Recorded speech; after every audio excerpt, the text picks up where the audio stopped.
Todos los seres humanos estamos en busca de algo. Algunos buscan dinero, otros buscan fama, otros buscan posición, otros buscan poder. Mas hay pocos seres humanos que están en busca de la verdad, porque la verdad te da libertad y te prepara para la eternidad. Esa es nuestra temporada, que ahora mismo está comenzando. Bienvenido a nuestra 25ª temporada de Biblia Fácil. 25 temporadas ya pasaron. Para nosotros es un privilegio acompañarte en cada temporada y que tú seas nuestro invitado especial. Tú que estás allí del otro lado, bienvenido. Queremos abrazarte y queremos decirte que una vez más estamos listos para poder iniciar un camino. Y ese camino es a través de la palabra de Dios. En ese camino encontraremos lindas promesas, vamos a sumergirnos en esas promesas y vamos a responder preguntas que siempre nos hemos hecho en la vida, pero sobre todo vamos a la fuente de la verdad, y la fuente de la verdad es la Biblia. ¿Estás listo? ¿Preparado? Toma tu Biblia, que aquí comienza Biblia Fácil en busca de la verdad. Y hoy quiero presentarte a nuestros amigos que dejaron sus actividades para poder venir a participar de este programa. Y yo quiero aquí saludar aquí a José Luis, que está a mi lado derecho. ¿Cómo estás, José Luis? Toma ahí el micrófono. ¿Cómo te va? ¿Todo bien? Todo bien. Bienvenido. ¿Cómo estás? Gracias. ¿Cómo te sientes? Me siento muy feliz, agradeciendo siempre a Dios por participar y aprender muchas cosas. Excelente. Bienvenido, José Luis. A su lado está Rebeca. ¿Cómo está Rebeca? Bienvenida. Gracias por participar. Hola, pastor. Muchas gracias a ustedes por la invitación. La verdad que estoy muy contenta de estar acá y ansiosa de aprender todo lo que está por enseñarnos. Excelente, Rebeca. Bienvenida. Antonio. Antonio, ¿cómo estás, Antonio? Bienvenido. Y todo bien, gracias a Dios por la invitación, pastor, que es un privilegio estar aquí, ¿no? La primera vez que estoy aquí. Bueno, es todo nuevo, primera vez para Qué mí. bueno. Gracias a Dios. Lo novedoso a veces nos da un poco de temor, pero es lindo poder descubrirlo. Bienvenido, Antonio. Catherine del Rocío. ¿Cómo estás, Catherine? Hola, pastor. Gracias por la invitación. También estoy muy contenta, al igual que nuestros amigos. Me alegra que estés aquí también participando del programa de Biblia Fácil. Muchas gracias. Bienvenida. Voy a saludar a Valeria. ¿Cómo estás, Valeria? Hola, pastor. Muchas gracias por la invitación. También estoy un poco ansiosa, así, algo totalmente novedoso. Y feliz de estar acá. Gracias. Eso es lindo. Nos colocamos allí en un lugar donde no sabemos a dónde vamos, pero lo bueno que tenemos una guía. Totalmente. Dios te bendiga. Gracias, Valeria. Francesco, bienvenido. Gracias, buenas, pastor. Primera vez compartir con ustedes y también en esta experiencia nueva. Qué lindo. Bienvenido, Francesco. Gracias. En la medida que pasen los programas, nosotros vamos a presentar de una manera más detenida a cada uno de nuestros participantes, preguntar de qué país son, a qué se dedican, en el transcurso de los próximos programas. Pero hoy queremos saber de dónde tú estás viendo. ¿Estás en Sudamérica, Centroamérica, Estados Unidos, Europa? No sé en qué lugar estás. Bienvenido. Hoy vamos a hablar sobre un tema súper importante. Y nuestro primer tema tiene que ver con Dios. A la verdad, la idea de Dios es tan abstracta. Para muchas personas es apenas una idea, para otros es un argumento, otros es una experiencia, para otros es una relación. Para ti, ¿quién es Dios? ¿Ya te has preguntado eso? ¿Dios tiene forma, tiene manos, tiene piernas? ¿Qué cosa es lo que tiene Dios? ¿Cómo es Dios? Dios es como nosotros. ¿Cómo actúa? Él también se mueve en el tiempo y en el espacio. Hay tantas dudas sobre Dios. Y hoy queremos responder a esta pregunta. Hoy vamos a hablar sobre este tema sumamente importante acerca de la existencia de Dios. Y antes vamos a hacer una cortísima oración. Oramos. Querido Dios, pedimos tu bendición para poder comenzar a sumergirnos en estas verdades que son tan necesarias para nuestra vida. Colocamos nuestro corazón en tus manos, que tu Santo Espíritu pueda iluminarnos para poder llegar al conocimiento de esta verdad. Pedimos que tú nos acompañes y nos guíes en el nombre de Jesús. Amén. ¿Quién es Dios? ¿O existe Dios? Esta es la pregunta que no solamente lo hacen aquellos que no creen en Dios, sino también lo hacen aquellos que creen en Dios. En el momento más doloroso de la vida, uno siempre se cuestiona, ¿realmente existe Dios? Ustedes saben que la idea de Dios es rechazada por algunos, no porque no quieren creer en Dios, sino porque la existencia de Dios parece ser tan buena que no parece ser real. ¿Quién es Dios? Existe. Ahora, hoy vamos a responder algunas preguntas. Primero, veamos qué cosa es lo que dice la ciencia y la filosofía sobre la existencia de Dios. Vamos a imaginar por un momento que Dios no existe, ¿correcto? ¿Qué sucede si Dios no existe? Eso significa que todo lo que sucedió en la historia es una mera casualidad y sin propósito. Ahora le voy a explicar por qué. ¿Cómo es que Dios puede traer el propósito a la historia y el sentido a la vida? Si es que Dios no existiese, ustedes y yo simplemente seríamos coincidencias y accidentes atómicos. Qué terrible, ¿no?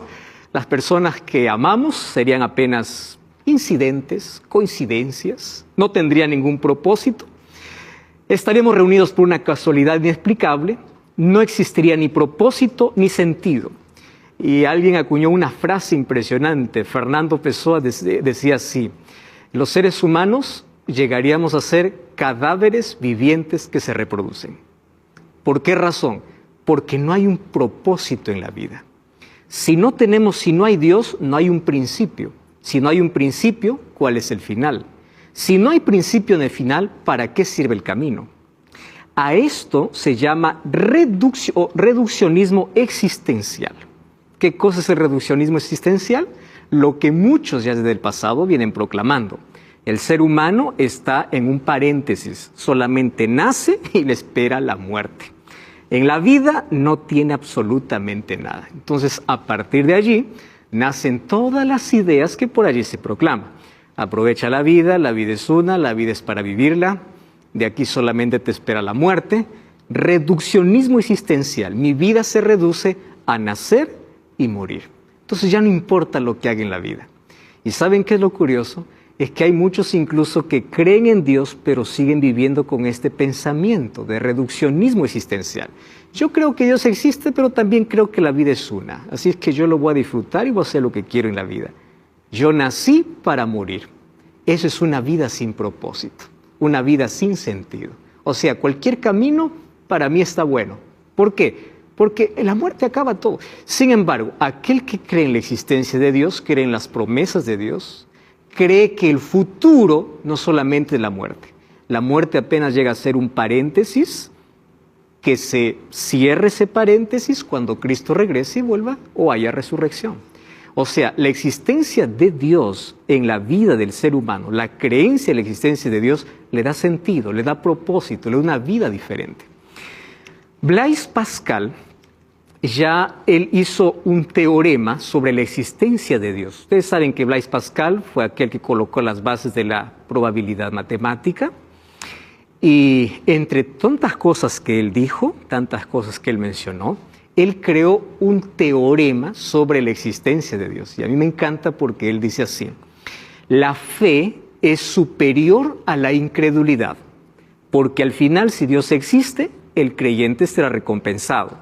Pero si el incrédulo, mientras que el incrédulo sufrirá la pérdida eterna. Blaise Pascal creó la siguiente idea: hasta por lógica, creer en la existencia de Dios es mejor que no creer en la existencia de Dios. ¿Por qué razón? Aquel que cree en la existencia de Dios vive sabiendo que tiene un ideal, un propósito, que tiene promesas de Dios, y si es que Dios existe, finalmente va a tener la recompensa. Pero aquel que niega la existencia de Dios vive desordenado, hace lo que quiere en la vida, y al final, si es que Dios realmente existe, él va a sufrir la pérdida eterna. Y él decía, hasta por lógica, creer en la existencia de Dios es mejor. Por eso él colocó que la fe es superior a la incredulidad. Y eso vamos a ver en el transcurso de nuestros programas, de qué manera es superior. Ahí viene la pregunta, ¿existe Dios? Y tenemos diversos argumentos, diversos conceptos. En primer lugar, coloquemos a los ateos. Ateo significa simplemente sin Dios, ¿no? todas las palabras que comienzan con A son palabras que niegan lo que viene después. Por ejemplo, teo es Dios, a es sin. Por ejemplo, la palabra fónico, ¿qué significa? A, sin, fonía, voz, sin voz. Adicción, a, sin, dicción, palabra. Todas las palabras que comienzan con A es sin. Entonces, un ateo es aquel que niega la existencia de Dios, pero también aquel que vive sin Dios. Fíjese lo curioso. A veces pensamos que un ateo solamente es aquel que dice Dios no existe. No. También es aquel que piensa y cree que Dios existe, pero vive sin Dios. O sea, el ateísmo abarca más de un concepto. De ahí vienen los agnósticos. Los agnósticos dicen, la mente del ser humano es tan pequeña como para descifrar un Dios tan infinito. Entonces, como yo no puedo descifrar un Dios tan infinito, Dios es inconocible. Ahí viene el agnóstico diciendo, si es que yo quiero creer en Dios, necesito probarlo, necesito experimentarlo, porque para mí lo que vale es la experiencia, lo que toco, lo que veo, lo que huelo. Entonces, si Dios existe y es tan grande y no entra en mi mente, pues prefiero no creer. Y después viene el concepto deísta, ¿no? El concepto deísta es, sí, Dios existe, pero un día Dios creó este planeta y se olvidó. Él se fue. Ustedes han escuchado ese concepto. Dios ya se olvidó, Dios dejó al abandono. Dios está tan distante del ser humano. Y luego viene la otra idea, la idea panteísta. La idea panteísta hoy está de moda. Todo es Dios. Dios no es alguien, no es un ser personal. Dios puede ser una planta, puede ser la energía, puede ser el cosmos. Ustedes ya escucharon personas que hacen viajes a ciertos lugares donde puedan recibir la energía divina, donde puedan tener ese contacto. El panteísmo hoy está de moda, de moda. Todo es Dios. Hay otra idea, obviamente, que es la idea teísta. ¿Qué cosa es un teísta bíblico? Aquel que cree en Dios y cree que Dios es un ser personal, lleno de poder, de amor y de justicia. Yo creo que nosotros podemos entrar dentro de ese último grupo, porque nosotros creemos en la existencia de Dios, pero el problema viene cómo yo muestro que Dios existe. Ahí está nuestro mayor problema. Y para ello, nosotros necesitamos una cosa. En primer lugar, responder a la pregunta de la mayoría, si Dios existe, ¿por qué permanece en silencio? Ante tanto dolor, ante tanta tragedia, y uno de los argumentos más fuertes en contra de la existencia de Dios es la existencia del sufrimiento. Epicurio, ya en el siglo IV a.C., un filósofo, decía, Dios no existe, o si existe, Él no puede ser poderoso y amoroso. Porque si es poderoso, ¿por qué no quita el sufrimiento? Porque tiene poder. O no ama. Porque si Él amara, tampoco permitiera el sufrimiento. Entonces, a partir de ese argumento, vienen muchos ya hoy simplemente repitiendo, ¿no? ¿Dónde está Dios? ¿Por qué sufrimos? Y a veces pensamos que Dios está en silencio, pero Dios no guardó silencio. El problema es que nosotros silenciamos a Dios. Dios está hablando. Dios nos ha dado sus promesas, Dios nos ha explicado el porqué del sufrimiento, Dios nos explica el conflicto que existe, Dios tiene promesas para el dolor y Él nos explica que va a poner fin al sufrimiento. O sea, Dios no está en silencio. El problema es que la humanidad no quiere escuchar a Dios. La existencia del sufrimiento vino como consecuencia de la entrada del pecado. Sin embargo, en el transcurso de los programas vamos a dar algunas respuestas de por qué Dios permite el sufrimiento. Y de paso, el sufrimiento hoy nos sirve de alguna manera como un profesor para poder enseñarnos las mayores lecciones que jamás aprendemos cuando todo va bien. El dolor se convierte en nuestro maestro y cumple un papel didáctico. ¿Ustedes imaginan cómo sería un mundo de pecado si es que no hubiese dolor? Primero, nadie tendría necesidad de Dios, nadie buscaría a Dios, nadie soñaría con el cielo. ¿Para qué? Si aquí todo es perfecto. Entonces el sufrimiento nos recuerda que estamos en un lugar de pecado. El sufrimiento nos recuerda que la injusticia va a existir porque el ser humano se separó de Dios. El sufrimiento nos recuerda que el dolor es provocado por el mismo hombre que se convierte en agente del diablo cuando da la espalda a Dios. ¿Por qué hay violencia, dolor? No es porque el mismo ser humano lo provoca. Porque al separarse de Dios provoca sufrimiento.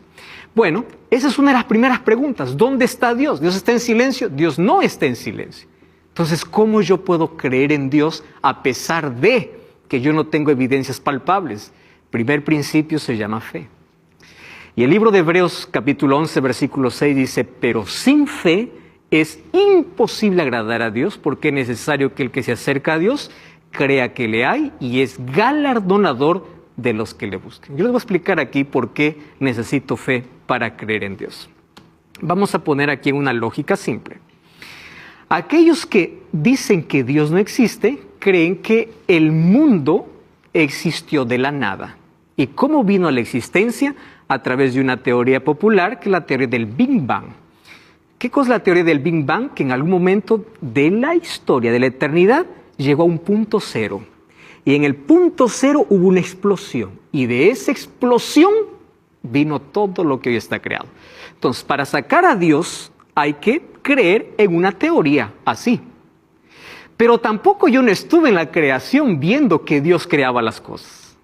Ahora, piensen aquí lo que voy a decir. El que no cree en Dios necesita tener más fe que aquel que cree en Dios. ¿Por qué razón?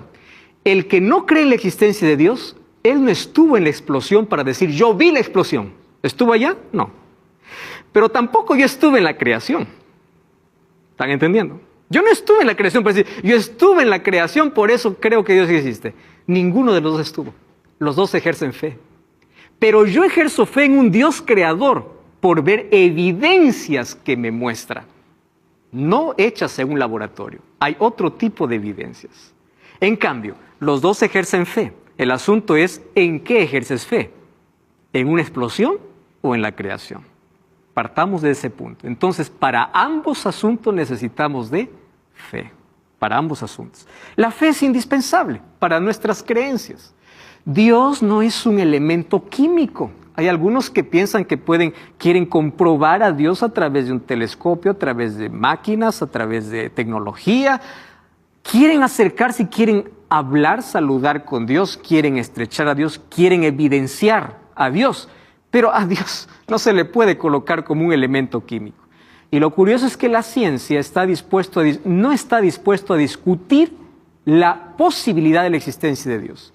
Todo lo que discute la ciencia son hipótesis. Hay algunos que piensan que la teoría de la evolución, la teoría de la explosión, la teoría de las cuerdas y supercuerdas, la teoría de la existencia del mundo han sido datos científicos comprobados. No, todo está en base a especulaciones.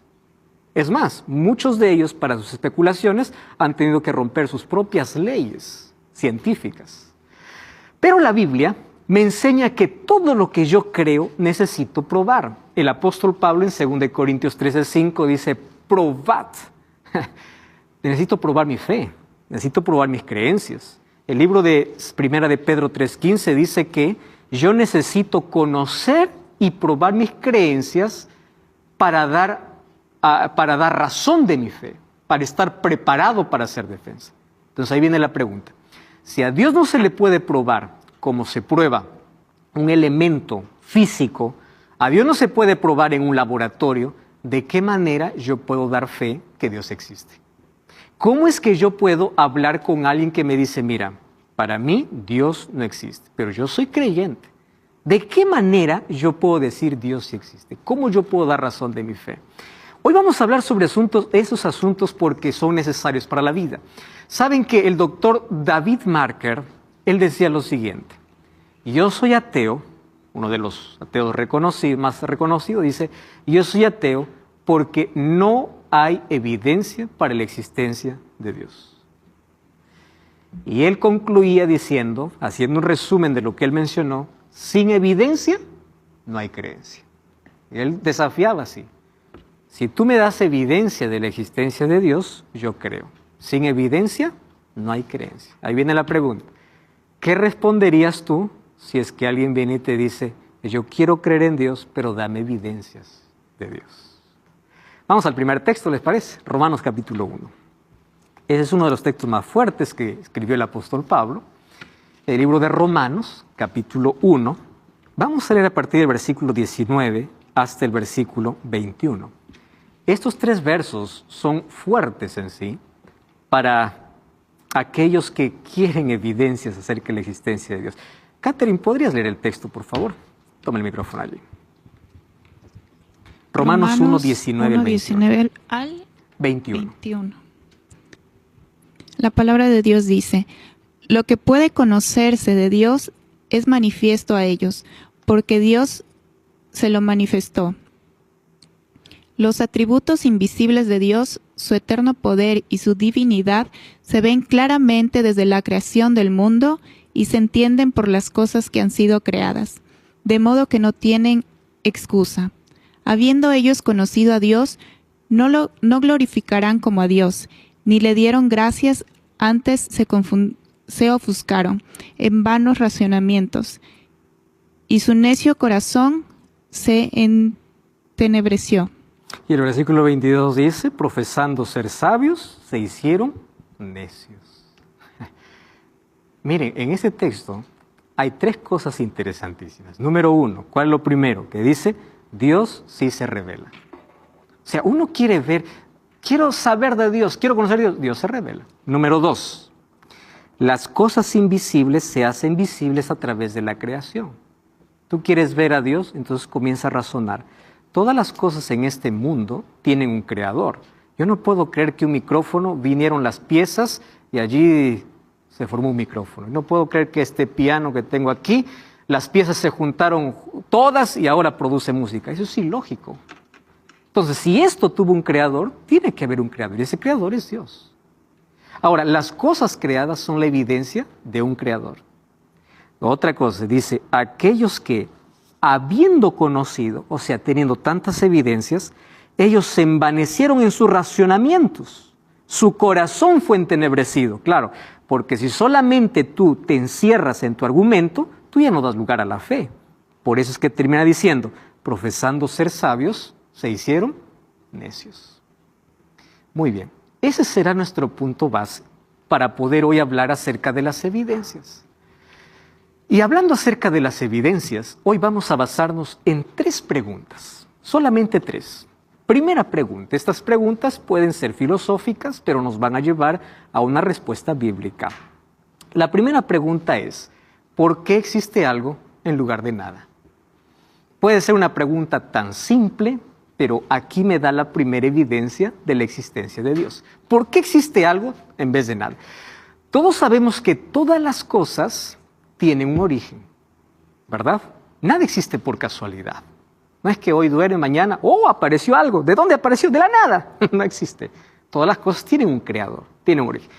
Una cosa es pensar de que a partir de un origen vienen más cosas. Eso es verdad. Pero otra cosa es decir, la primera causa no tuvo un comienzo. Eso es ilógico, totalmente ilógico. Entonces, ¿por qué existe algo en lugar de la nada? Desde los sumerios hasta Albert Einstein, todos creían que el mundo o el universo existió eternamente. Todos creían eso. Pero después de Albert Einstein sucedió una cosa interesante. Es que la mayoría intentó explicar de cómo se formó el universo. ¿Cómo se formó el universo? Y ahí aparecen los cosmólogos, aquellos que estudian el cosmos, y ellos quisieron darle un comienzo a este universo. ¿Y de qué manera? Ellos llegaron a una conclusión de que no existía nada hasta un punto cero. No existía tiempo, ni espacio, ni materia, ni ondas, ni nada, ni ruido, nada. Punto cero. Y del punto cero hubo una explosión, un Big Bang, una explosión. Y del desorden de esa explosión vino toda la belleza que hoy existe. Oiga, esa es la explicación. Para mí es ilógica totalmente. Totalmente. O sea, de una explosión viene el orden. Eso no hay manera de poder. Pero esa es una de las teorías que son más aceptadas. ¿En base a qué? A teorías de las cuerdas, supercuerdas, multiversos, universos paralelos, en fin. Ahora, todo esto se armó en base a una especulación, no en base a ciencia. ¿Y qué cosa es lo curioso? Hoy la ciencia está trabajando en relación al universo más en especulaciones. ¿Cómo yo compruebo que hubo una explosión? ¿Alguien estuvo allá? Nadie. Hay que creerlo por fe. ¿Y qué cosa? Por eso es que Blaise Pascal decía que la fe es superior a la incredulidad. Solo que todos estos cosmólogos tienen un punto en común. ¿Cuál es el punto en común? el universo sí tuvo un comienzo. Por lo menos ahí estamos bien. Ahí esto nos une a todos. Tuvo un comienzo. Por lo tanto, debería tener una causa. La pregunta es, ¿qué ocasionó esa causa? ¿Cómo llegó a existir este universo? Cuando descubrimos el cómo llegó a existir este universo, vamos a descubrir, si Dios no existe, pues vino de la nada. Si Dios existe, Él es el creador. Vamos a ver de qué manera podemos nosotros colocar evidencias sobre la existencia de Dios en base a estas 3 preguntas filosóficas. No cambies el canal, vamos a una brevísima pausa y estamos de regreso aquí en Biblia Fácil.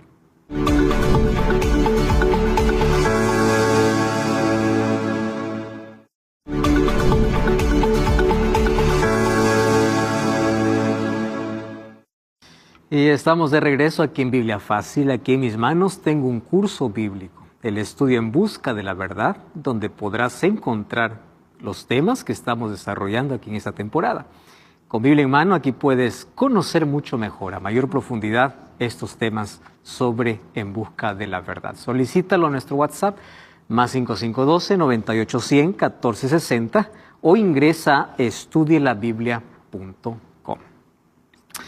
Muy bien, estamos hablando acerca de evidencias sobre la existencia de Dios. Ya vimos que si hay un punto en común que nos une a todos es que el universo sí tuvo un comienzo. ¿Correcto? Todos allí concordamos. La pregunta es, ¿qué sucedió para ese comienzo? O, en el caso de los cristianos, ¿quién? Para nosotros está claro quién, pero el asunto está para aquel que quiere sacar a Dios y piensa que Dios, o cree que Dios no existe. Entonces, ¿cómo nosotros podemos allí mostrar la primera evidencia? Para que el mundo existiese, para que exista un origen para el universo, no solamente hablemos de nuestro planeta, sino del universo, porque nuestro planeta es apenas un punto en el universo. Tiene que ser, en primer lugar, aquel que lo creó tendría que ser infinito, eterno y omnipotente. ¿Por qué razón? Porque tendría que existir antes del espacio. Tendría que ser inmaterial, porque precede a la materia. Tenía que ser intencional, ya que el universo es increíblemente planeado. Tendría que ser personal, y aquí hizo surgir el sentimiento de belleza en el universo. Entonces, bajo estas características que se plantea, para que exista el universo, que tendría que ser infinito, inmaterial, intencional y personal, todo esto cuadra con una sola idea: Dios. Por esas características. ¿Por qué? Por una sencilla razón. Porque la nada produce nada. Así de simple. ¿Y la Biblia qué cosa habla acerca del propósito y del origen del universo? El libro de Colosenses 1:16 dice, porque en Él fueron todas las cosas, o creadas todas las cosas que hay en los cielos y las que hay en la tierra, visibles e invisibles, sean tronos, dominios, principados, potestades, todo fue creado por medio de Él y para Él. Aquí está el origen y el propósito del universo. Fue creado por Él y para Él. Por eso es que la Biblia comienza afirmando, no probando la existencia de Dios. La Biblia no es un libro para probar la existencia de Dios. La Biblia es un libro para afirmar la existencia de Dios. Comienza Génesis 1 diciendo, en el principio creó Dios los cielos y la tierra. Entonces, el origen y el propósito está en Dios. Alan Sandage, él fue un hombre que calculó la velocidad con la que el universo se expande y él estudió mucho la teoría del Big Bang. Él es un astrónomo. Él no es cristiano, pero fíjense lo que él escribe. Yo era casi un ateo en la juventud, pero la ciencia fue la que me llevó a la conclusión de que el mundo es mucho más complejo de lo que podemos explicar. El misterio de la existencia solo se puede explicar mediante lo sobrenatural. Y yo creo que es bastante improbable, me encanta esta expresión, que el orden haya venido del caos. Tiene que haber algún principio organizador. Dios, para mí es un misterio, dice él, mas es la mejor explicación que tengo para el milagro de la existencia.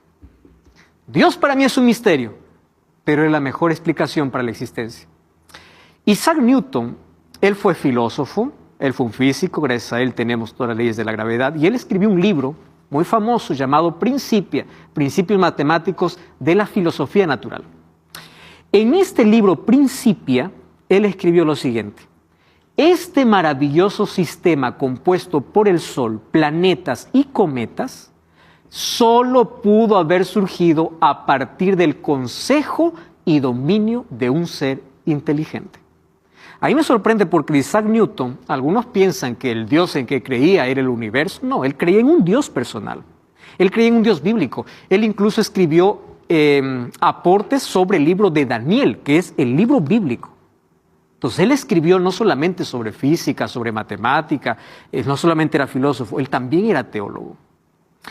Ustedes se dan cuenta que en la antigüedad los hombres que dieron mayores aportes a la humanidad fueron creyentes. No solamente Isaac Newton, Blaise Pascal, ya hablamos. Hay otro hombre llamado William Paley. Él hizo la ilustración del reloj y dijo: ustedes pueden ver que el reloj es un aparato, un instrumento totalmente simple. Ahora ustedes imaginen que producto de una explosión vino el agujero, se cuadró, los puntos se cuadraron allí para dar la hora, y de pronto el reloj funciona. Es totalmente ilógico. William Paley comienza diciendo así: si un reloj no puede ser producto de una explosión, ¿cómo yo puedo creer que el mundo o el universo fue producto de eso? Eso es totalmente imposible, porque el mundo revela orden, inteligencia, armonía y propósito, que apunta a un diseñador inteligente. La complejidad del mundo es la evidencia de un creador. Y la pregunta es, ¿quién sería el creador? Dios. Esa es la primera evidencia. Albert Einstein decía: el hombre encuentra a Dios detrás de cada puerta que la ciencia logra abrir, solo que la ciencia no lo quiere ver. Así tenemos Nicolás Copérnico, Galileo Galilei, Luis Pasteur, todos ellos creyentes, creen en Dios. Entonces la primera pregunta: ¿por qué existe algo en vez de nada? Eso nos lleva a pensar en la evidencia de un creador. Segunda pregunta, la segunda pregunta es: ¿por qué hay música en lugar de ruido? Esta pregunta es interesante. Ustedes saben que ruido puede existir, pero la música es diferente. Para que exista música tiene que haber ajuste de instrumentos. Tiene que haber alguien tocando. Tiene que haber alguien dirigiendo. Si no, no existe música. Este argumento me parece interesante, porque a este argumento se le agrega el diseño inteligente del mundo. Y hay una palabra que me encanta: el ajuste divino. Todo en el universo está extremadamente ajustado para que las cosas funcionen correctamente. ¿Eso puede hacer una explosión? ¿Eso puede ser un desorden? ¿Eso puede ser la evolución? No, tiene que haber alguien diseñando. ¿Por qué hay música en vez de ruido? Porque alguien tiene que estar detrás de todo eso. Muy bien, nada puede ser organizado por plena coincidencia. Ese es el principio antrópico, diseño inteligente. Todo está extremadamente exacto. Stephen Hawking, uno de los ateos de nuestro siglo, que ya falleció, decía: parece que el mundo fue preparado para que nosotros existiésemos. Qué triste, ¿no? Un ateo viendo que el mundo fue preparado, pero no tenía a quien agradecer, porque él no creía en la existencia de Dios. ¿Por qué? Por el ajuste divino. Hoy la gente más cree en la inteligencia artificial que en la inteligencia divina. Y miren, ¿cómo es el ajuste divino? Algunos datos simplemente. Si el Sol estuviese apenas 5% más o 1% más distante de la Tierra, eliminaría toda la vida de nuestro planeta. Ajuste divino. Exactamente en el lugar donde debe estar. Si la gravedad fuese alterada apenas 10 menos 37, significa 0,37 ceros, menos 1, el Sol no existiría. Un pequeño desajuste, no existe el Sol. Si la gravedad fuese mayor, todos estaremos aplastados. Si fuese un poquito menor, flotaríamos en el espacio. Si la atmósfera fuera diferente, no podríamos respirar. ¿Qué es esto? Ajuste divino. Alguien tuvo que ajustar para que exista la vida. Fuerza nuclear. Si la fuerza nuclear fuese 2% más fuerte, no tendríamos hidrógeno, ni agua, ni vida. Si fuese 5% más débil, tendríamos apenas hidrógeno, solo eso. Que igual, no habría vida. CO2, el dióxido de carbono, si el nivel fuese mayor, tendríamos un efecto estufa que quemaría a todos. Si fuese menor, las plantas no conseguirían hacer fotosíntesis. Ahora, que detrás de todo esto no haya alguien ajustando perfectamente, eso es lo más ilógico. A eso lo llamamos complejidad irreductible. ¿Qué cosa es complejidad irreductible? Aquí coloqué el ejemplo de una ratonera. No es mío el ejemplo, eso está en libros cuando hablan de complejidad irreductible. Para que funcione una ratonera, tiene que estar bien las 5 piezas. Si una pieza está mal, no funciona. Para que el universo pueda traer vida y en nuestro planeta haya vida, tiene que todo funcionar y estar ajustado correctamente. Si no, no funciona. Tú no puedes quitar un solo elemento. La pregunta es, si todo esto vino de una explosión o de la evolución, ¿en qué momento se organizaron cada elemento? ¿En qué momento se ajustaron para que venga existencia la vida? Ese es el argumento. Ahora fíjense, complejidad irreductible.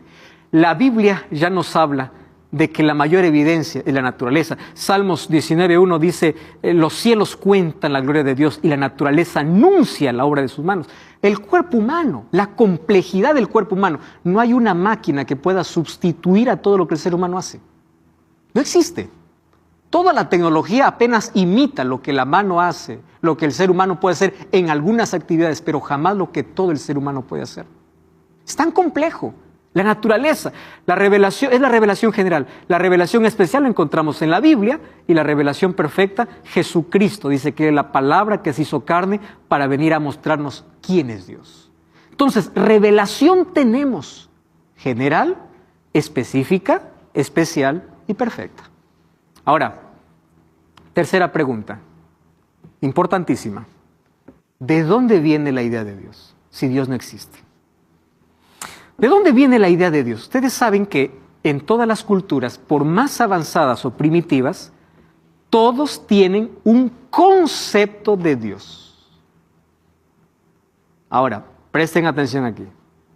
Si todas las culturas, desde las más antiguas, todas tienen un concepto de Dios, esto significa, ¿quién enseñó las culturas más antiguas? Nadie. Entonces, ¿cómo tienen el concepto, la idea de Dios? Nadie nace ateo. Las personas se vuelven ateas. Nadie nace ateo. Personas se vuelven ateas a través de las experiencias. Hay un gran número hay un gran porcentaje de ateos que vienen por falta de respuestas en la vida. ¿Dónde estuvo Dios? Cuando comienza a revisar la vida de alguien que niega a Dios, no es que quiere negar a Dios, hay tantas heridas no resueltas, tantas preguntas no respondidas. Entonces yo no puedo creer en Dios. ¿Por qué Él no me ayudó? ¿Por qué falleció? ¿Por qué esa tragedia? Entonces yo prefiero no creer a creer que Él existe y no hizo nada. Ese es el problema de la mayoría de los ateos. Alguien escribió lo siguiente: el ateísmo es la extrema oscuridad del hombre, que ni siquiera el demonio llegó allí. Ustedes saben que los demonios creen. Entonces nadie nace ateo, las personas se vuelven ateas. En primer lugar, todos nacimos con el concepto de Dios, pero también venimos con la necesidad de Dios, que es el segundo punto. San Agustín decía, Dios, nos creaste para ti y nuestros corazones estarán inquietos hasta que se encuentren en ti. Incluso Freud, ateo por supuesto, él ya decía, nosotros tenemos una necesidad de un Padre cósmico y universal, pero aún así no reconocía de Dios.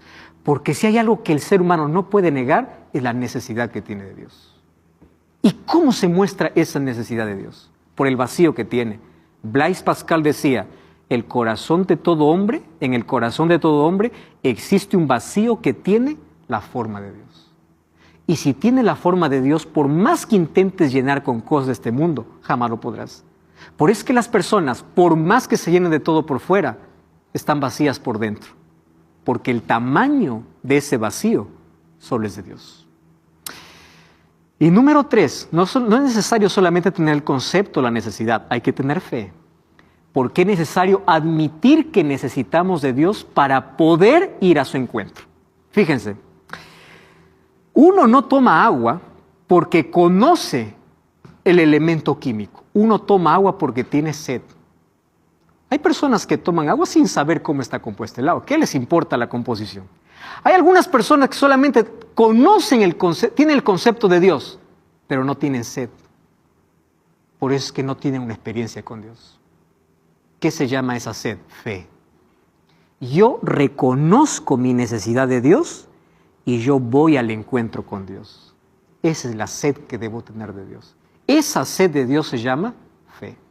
Por eso es que hay muchas personas que aunque tengan necesidad y aunque tengan conocimiento de Dios, nunca tienen una experiencia con Dios. ¿Por qué? Porque no tienen fe. La fe es necesaria. En el año de 1860 apareció una guerra intelectual contra Dios. Ya con Darwin apareció la idea de que el hombre no necesita de Dios y que la idea de Dios es cosa de ignorantes. Ustedes hasta ahora incluso escuchan, es religioso, ignorantes. Religión es para gente ignorante. Y allí se propuso una idea: el ser humano no necesita de Dios. Solo que Dios no necesita defenderse. Solamente necesita mostrar en el tiempo si esto es verdad. Y miren lo que dice esta revista. Esta no es una revista cristiana. Y allí escribió Osvaldo Giacoia, profesor de Historia de la Filosofía Moderna y Contemporánea, y decía así: en el siglo XX, Nietzsche, Marx, Freud, Sartre y otros llegaron a apostar en la muerte de Dios cuando comenzó la era de la razón. No es necesario ser un especialista para saber que este triunfo no se concretizó. Al contrario, lo que se observa hoy es valorización de la fe, inclusive entre los científicos. A lo largo de la historia, la relación del hombre con lo sagrado se ha mostrado como un lazo extremadamente persistente. Cuando el ser humano decía, Dios está muerto, o la razón es Dios, Dios no va a necesitar de Dios. Al contrario, la gente más necesita de Dios. ¿Y saben por qué? Porque hay un estudio, y este estudio fue hecho por neurocientíficos. ¿Quién es un neurocientífico? Aquel que estudia las funciones del cerebro. Miren cómo está comprobado esto científicamente. El doctor Rohan Joseph, él escribió lo siguiente: la habilidad de tener experiencias religiosas tiene una base neuroanatómica. ¿Por qué?